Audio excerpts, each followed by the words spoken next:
আপনি কি জানেন জগন্নাথ দেবের রথ একবার ভক্তি ভরে দর্শন করলে তা অত্যন্ত পূর্ণময় বলে হিন্দু শাস্ত্রে বর্ণিত আছে। আর রথযাত্রা দিনে কয়েকটি সহজ কাজ করে ভক্তরা বিশেষ আধ্যাত্মিক কল্যাণের আশায় তা পালন করে। চলুন জেনে নেওয়া যাক।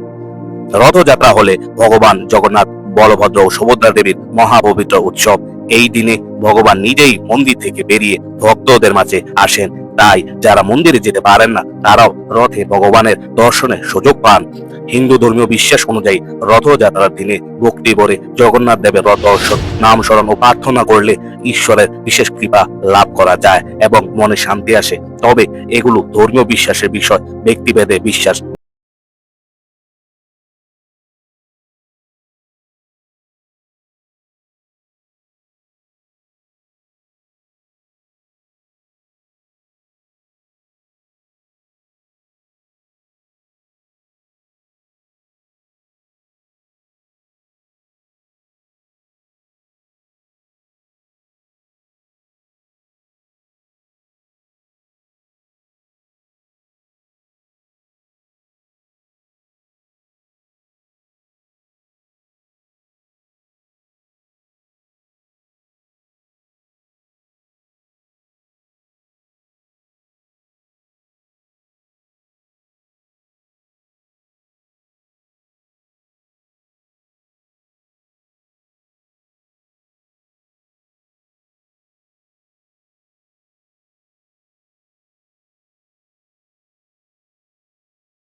কৃতদস্য